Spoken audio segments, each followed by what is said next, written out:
Welcome back to Cartels, Conspiracies, and Camarena. I'm Jack Llewellyn.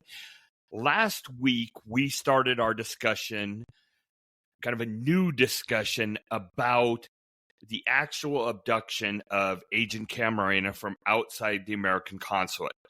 Remember, he walked across the street or was walking across the street to get to his truck, which was parked in front of the Camelot restaurant of Kitty Corner from the American consulate. Last week in particular, we talked about the timeline and came to some interesting thoughts, I believe. Principal amongst those was that there was really a very narrow window in which the kidnappers could have been present when Agent Camarena was there and alone, and somehow, the stars came together, the universe aligned, and they were able to be at the right place at the right time, and Agent Camarena was by himself and running late, and whatever that may have done to his mental state at the time.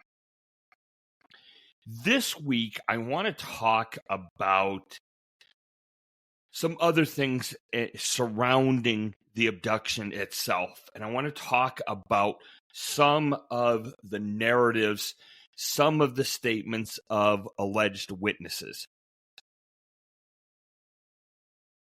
When we discussed the abduction last week, in addition to looking at the timeline, there were a couple of things that we mentioned that we wanted to make sure to hold on to. One was that the walk from the DEA office in the American consulate to Agent Camarena's truck in front of the Camelot would have taken 5 minutes maximum. We also noted that when Kiki's truck was found the next morning by Agent Kirkendall, the truck was unlocked and his radio was in the truck. And we have lots of evidence, lots of people who said DEA agents in general always locked their vehicle. Kiki in particular, with a brand new truck or a relatively new truck that he'd kind of souped up himself, he always locked the truck. And that's an important feature. Okay? So think about that as we go along. And I want to remind you of these witnesses and where they come from. Remember, one of the things that sets this podcast apart from others is I tell you exactly where everything comes from. And there are other people out there who love to say, oh, there's a document out there that proves X, Y, or Z. Great. Can I see it? Well, no, I can't show it to you, but I've seen it. You know what that means to me? Absolutely nothing. So when we start talking about these alleged witnesses and what they say, here's the people that we're talking about. So we have Rene Lopez Romero, and he had a DEA 6 from an interview on April 9, 1992. We're also talking about Sergio Espina Verdin from a DEA 6 dated June 9, 1986. We have a DEA 6 from September 29, 1992 that likely is Ramon Lira, but in any event was a confidential informant being interviewed by the DEA and the U.S. Attorney's Office relating to the Zuno cases. We also have Rene Lopez Romero's testimony in Zuno 2, which occurred on December 9th, 1992 in the afternoon, and we have the transcript of that.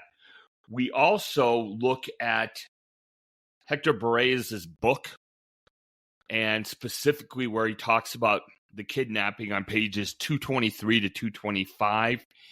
And we look at some statements made in The Last Narc, and specifically we've referred to episode 3, starting at 3 minutes 45 seconds, going to about 8 minutes and 30 seconds.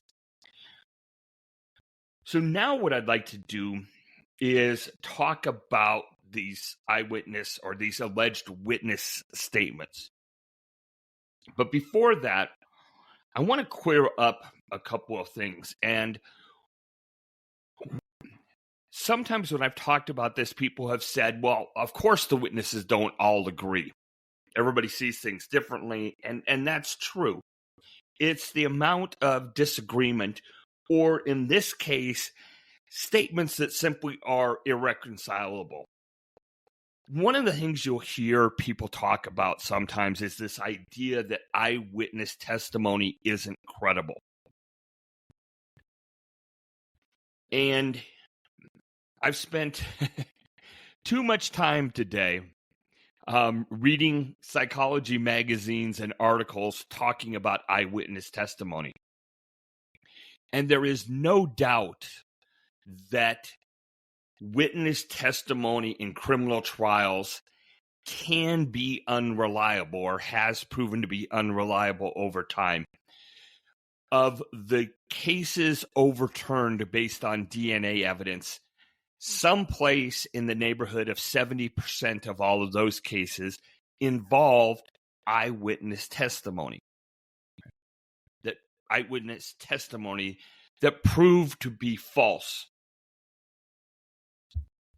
Eyewitness testimony, though, when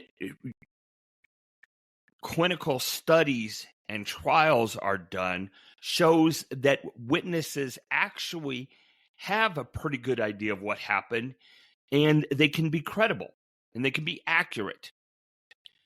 But there's a variety of factors that come into play as to whether or not alleged witness testimony is accurate. So, for example, the emotional state at the time of events.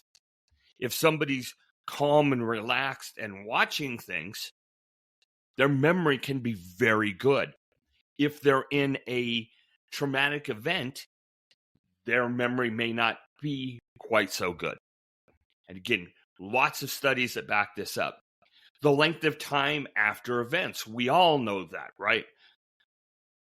I bet every one of us would say, generally speaking, we remember things from this morning better than we do from 12 years ago. Nothing wrong with that. So the amount of time after an event can have an effect on the accuracy of the eyewitness's testimony. Not that they're not being truthful, but that memories fade, and perhaps more importantly, testimony of eyewitnesses and memories of eyewitnesses can be malleable. And by malleable, I mean that certain influences can directly affect the memory itself. That can be external. It could be internal. If somebody has a lot of guilt about something, that can affect their memory of events relating to that guilt over time. One of the things that psychologists and people studying in criminal justice have determined is that alleged eyewitnesses, their testimony can be easily manipulated, intentionally or unintentionally, by police and investigators. So, for example, one of the best ways, and that this has been measured, is with witness lineups. So you've got a witness, saw a crime, you bring in 5 people, and how they're presented can affect witness testimony dramatically. Same thing can be true of photo lineups, where they're showing a booklet of alleged criminals. So we know that intentionally or unintentionally, police and investigators can impact eyewitness testimony, but more specifically, eyewitness memory. So, putting aside cases where witnesses simply lie, witnesses who are trying to be credible, trying to be helpful, can have their memories altered, manipulated, modified, simply because of the way police or investigators ask questions, the way they phrase questions, the way there is discussion around the process. Witnesses trying to be helpful will have their memories shaped and altered in an effort to be helpful. Okay. And the malleability of witness memories can be either with or without an incentive. Right? So somebody who's just, is a very simple example. What color was the light, when the accident occurred? It was yellow. Are you sure it was yellow? Other witnesses have said that it was red. Now that I think about it, it could have been red. Okay? You can see that. You can take that one step further with somebody who says, what color was the light? It was yellow. Bob, I know you're trying to help. I know you really want to help. Yes, I do. I really want to help. I'll tell you what, Bob, if there's any way you're uncertain about it, even if you said it might have been red, that's really going to help. Well, I'm really trying to think about it. Maybe it was red. And then you can get to, more direct manipulation. Hey, Bob, I know you're saying that it's yellow, but this guy has been in a number of DUI accidents before. He's hurt other people. I want to try and put him away for a long, long time. If you say it's red, that would really help me out. And in this particular case, when we're talking about the Camarena case, when we're talking about these witnesses, think about the benefits that were coming to them. Lopez Romero, obviously, had tried to escape some of his past in Mexico, was being offered money, ability to stay in the United States. You have Espino Verdeen, who, had his own issues with being interrogated by the Mexican police.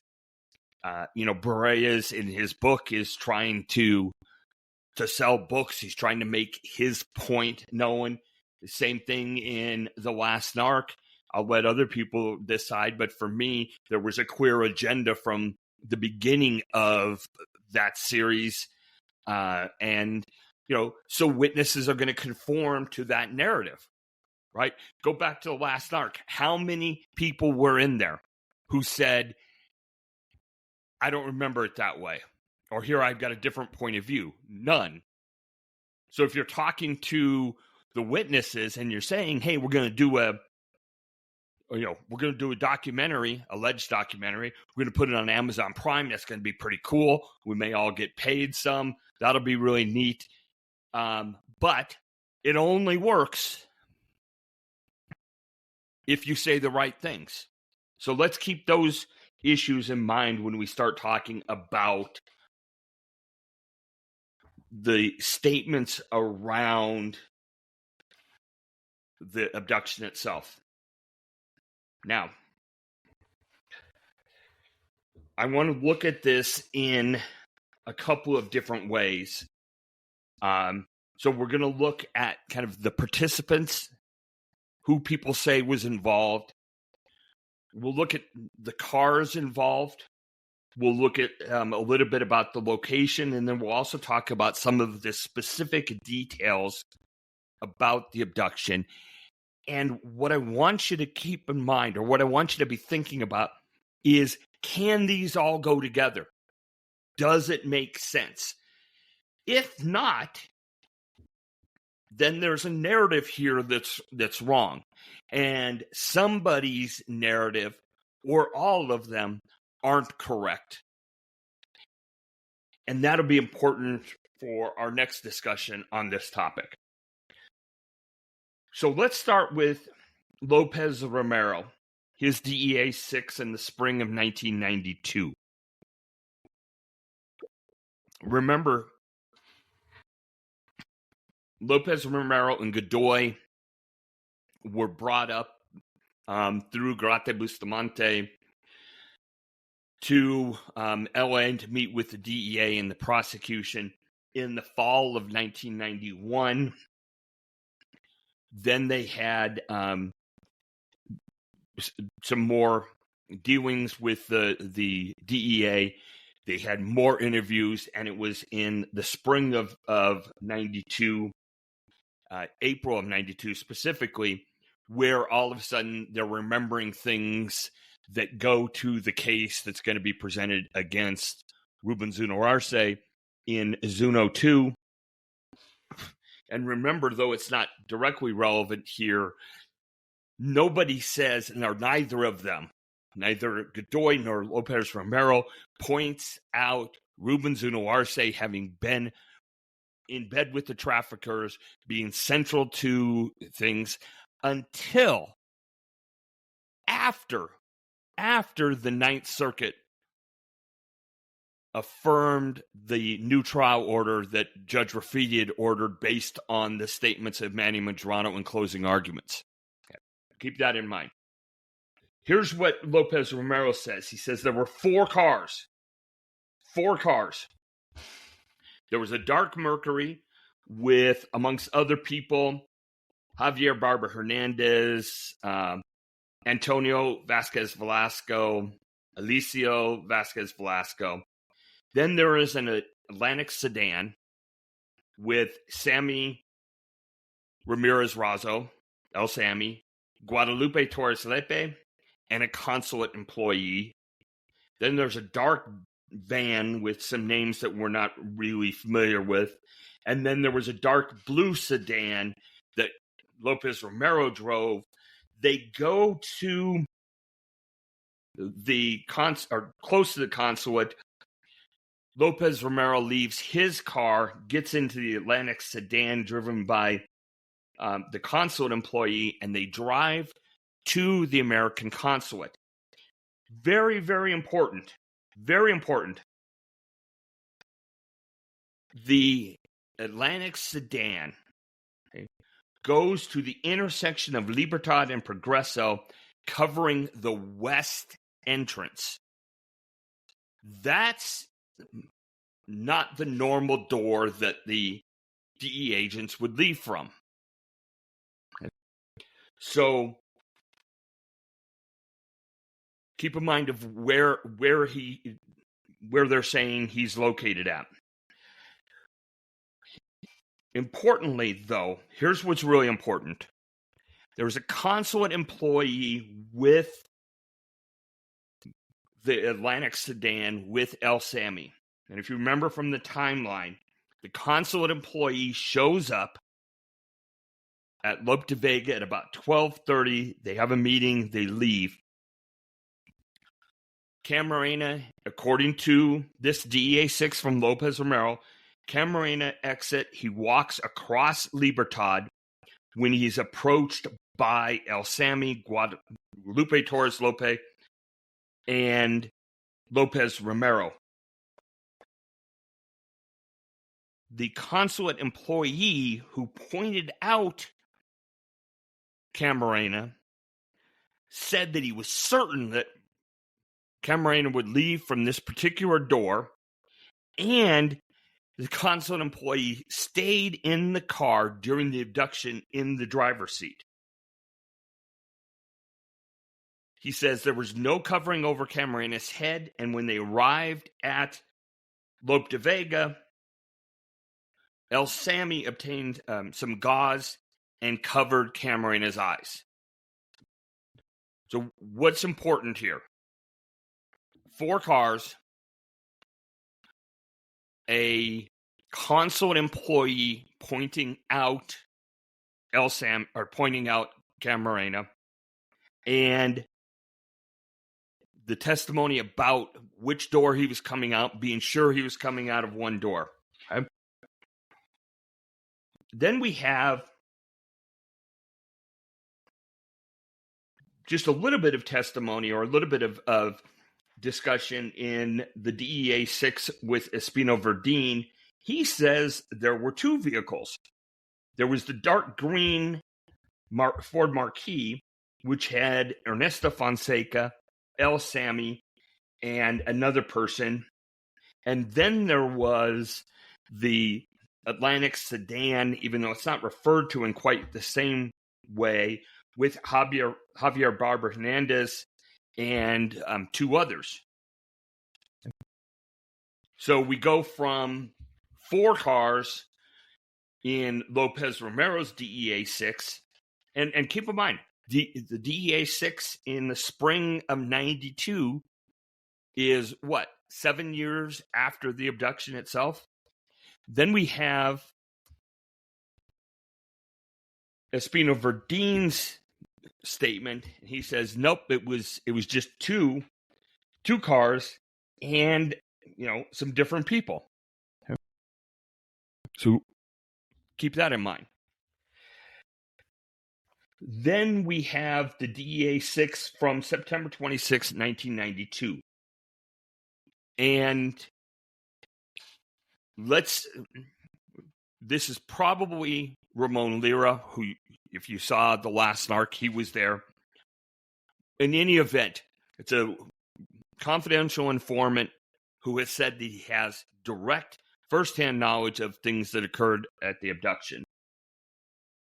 So the confidential informant says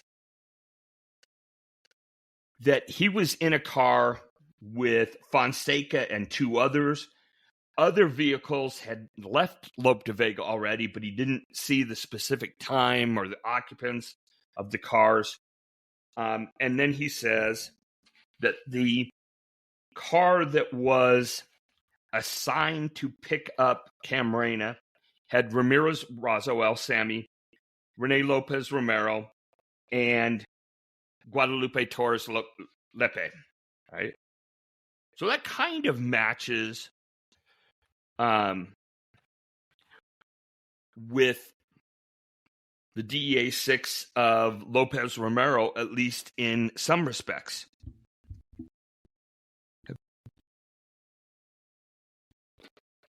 Then at trial, Lopez Romero testifies, and he testifies a little bit differently. He says that they parked in front of the American consulate building, that they got out of their vehicle. They could see Javier Barber Hernandez, who was parked in a car to the east. They stood on the sidewalk away from the vehicle. A few minutes later, the consulate employee identified Camarena. Camarena exited the consulate, crossed Libertad. Ramirez Razo got out of the Atlantic, motioned for Lopez Romero to join him, and confronted Camarena right as Camarena arrived to the sidewalk.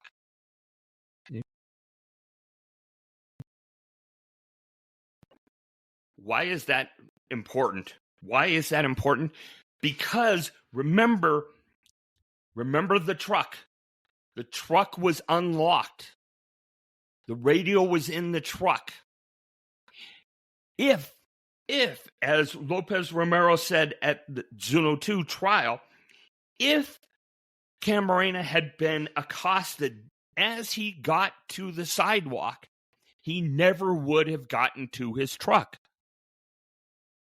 Those two can't coexist. They're irreconcilable. But the one fact that we know for sure, right, or we feel very confident about, is that the truck was unlocked.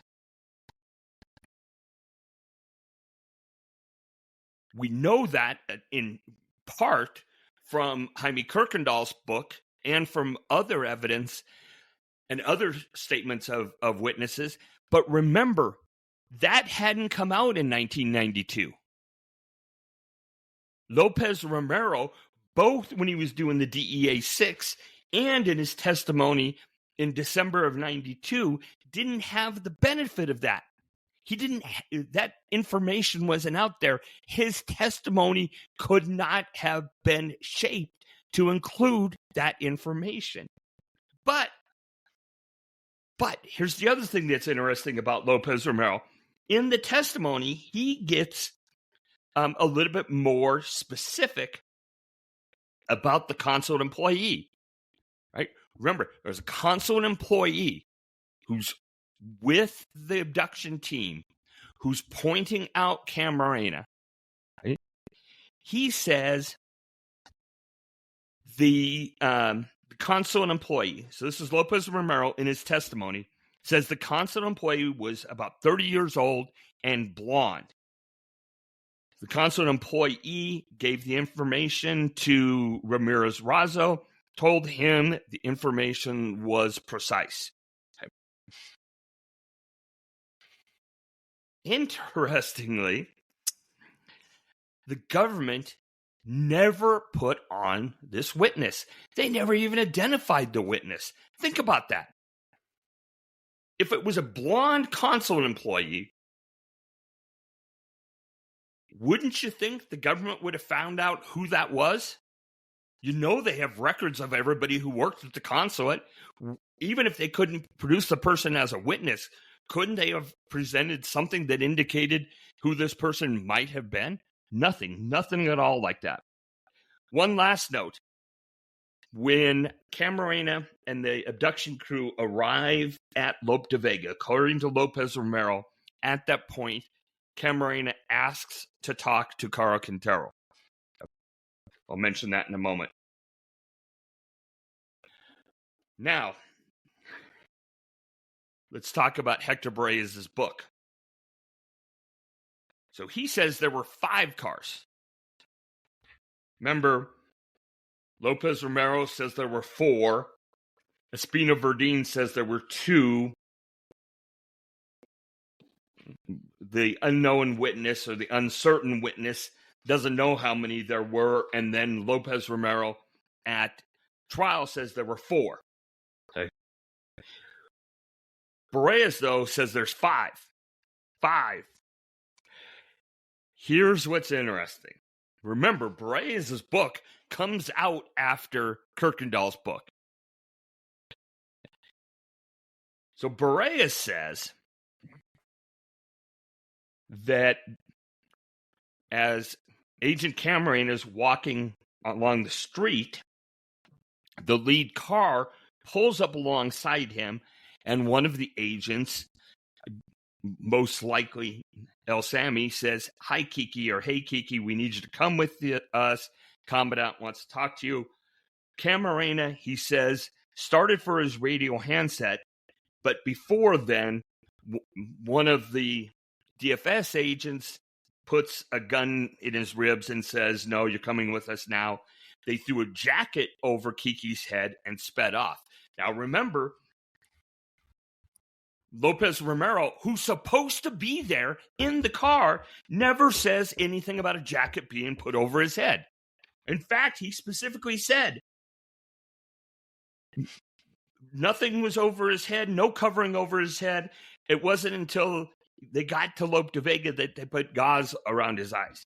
So once again, somehow, and I don't know how this is even possible, but somehow Agent Berreyes' statements in his book, which he presents as factual, differ from his own witnesses. So think about that. When the first time anybody talks, any of these alleged witnesses talks about the truck, is in Berreyes' book. Not in the DEA 6s, not in trial testimony. Then let's look at what the last narc actually says.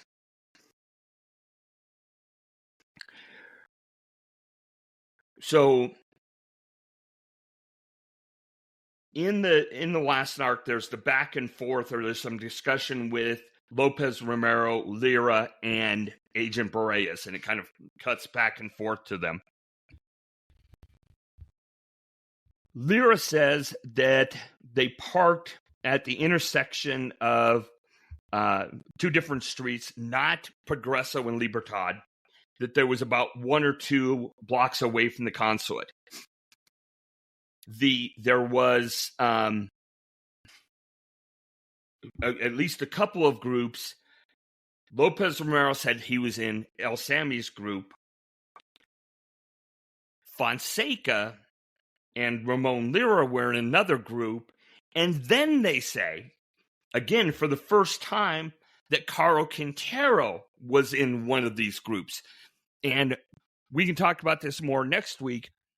But there are a number of statements of people who talk about Caro Quintero being at Lope de Vega when Camarena is brought there in that Atlantic vehicle. So for the first time now, 30 some odd years after the fact, now we also have Caro Quintero there. Now here's what's interesting. Remember, it was a blonde consulate employee, right? He testified to it in the Zuno 2 trial. Earlier in the year, he talked about it in a DEA 6. Now, though, it's not a blonde consulate employee. It's a Rene Verdugo. And he says when Kiki came out of the consulate, Verdugo, not a consulate employee, Verdugo says, that's him. And then he says, when they get to the middle of the street, El Sami says, come on, or when Kiki got to the middle of the street, they go, and when Kiki reached the sidewalk, Ramirez said, as there's been testimony or description before, the commandant wants to talk to you. He says, Kiki was very calm. They put Kiki in the back seat in between us. And Ramirez Razo says at that time, they put his head down and covered it with a jacket. Wasn't that interesting? Because he never mentioned the jacket in the DEA 6. He didn't mention the jacket in the Zuno 2 trial. But mystically, magically, Boreas mentioned it in his book. And now all of a sudden, Rene Lopez Romero is saying that they put a jacket over him. But the real important thing here, it's now Rene Verdugo. How can that possibly be? Explain to me, folks, how a guy could say in 1992 it was a consulate employee. Later in 1992, it was a consulate employee, a blonde consulate employee who was about 30 years old, who was ridden in the same car with Lopez Romero and leaves in the same car with Lopez Romero. But now, when the last narc comes out, it's not a blonde consulate employee. It's Rene Verdugo, who had connections, allegedly at least, to Caro Quintero and others. How is that even possible?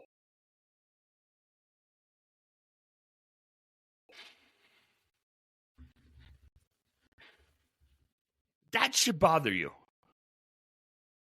I would think. Now, here's something else I want to talk about.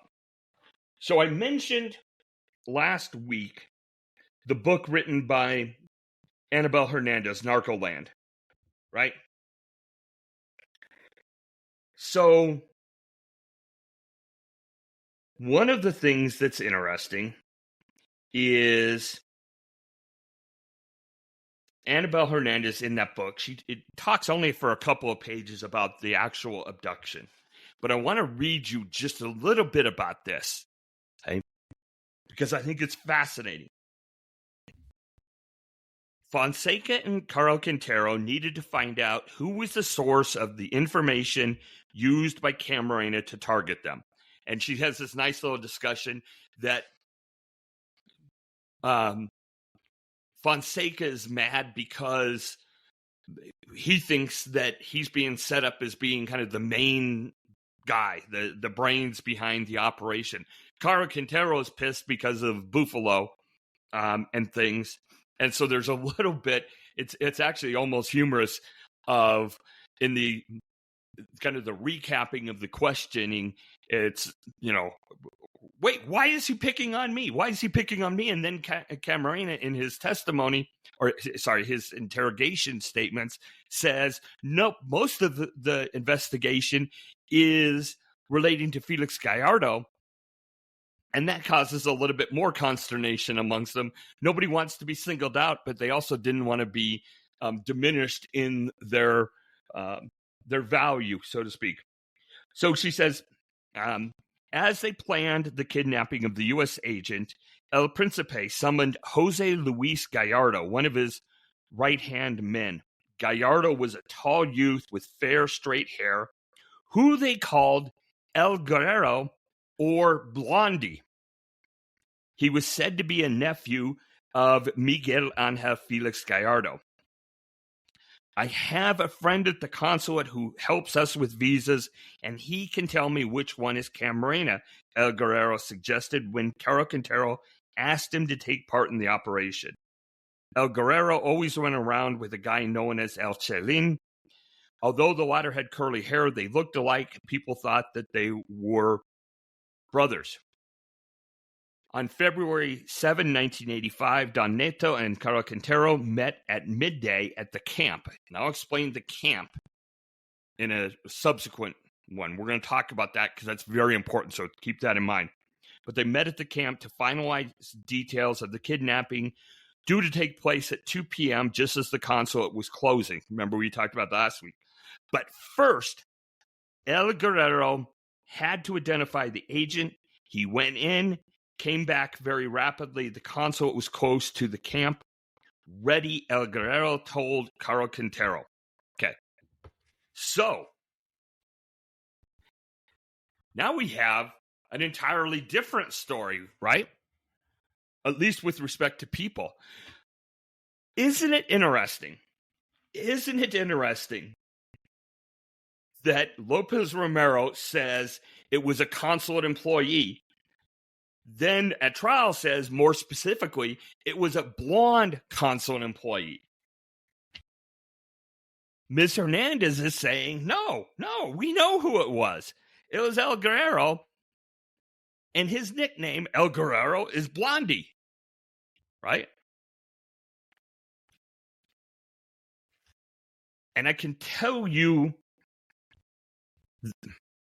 that I'm readily convinced, or at least inclined to believe, that the DEA has checked out this particular element of the story and generally agrees with it.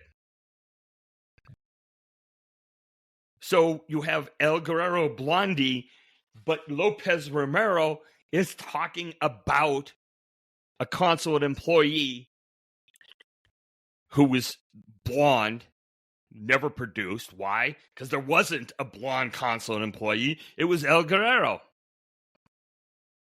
And if it was El Guerrero, then it sure as hell wasn't Rene Verdugo, who gets mentioned for the first time in The Last Narc. What does this all mean? What it means, I submit, is that Rene Lopez Romero and his two buddies from The Last Narc, Ramon Lira and Jorge Godoy, are not credible witnesses. Nothing that they say stays consistent over time. We haven't even talked about the idea that Felix Rodriguez was involved in the abduction and the interrogation, and that they saw Felix Rodriguez, but they don't mention that at any time. The DEA 6 doesn't talk about a Cuban. Trial testimony, there's nothing about a Cuban. None of that. So we'll put that to the side. But nothing that they say stays consistent, and nothing fits with the known evidence.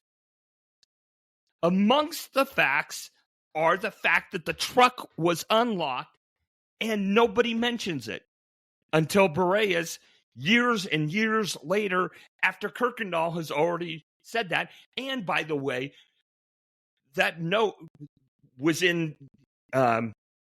documentation that he could have, had access to later on, right? So what we have is 2 trials, at least. We have the Zuno trials. And by the way, I refer to them as the Zuno trials because that's the easiest way for me to remember them, right? In many respects, if you look at Zuno 1, Zuno's not the big fish, right? Man, you have Juan Ramon Ballesteros there, for goodness sakes.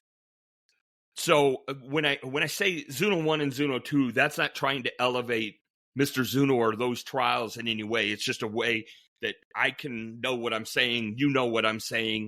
We're all thinking about the same thing.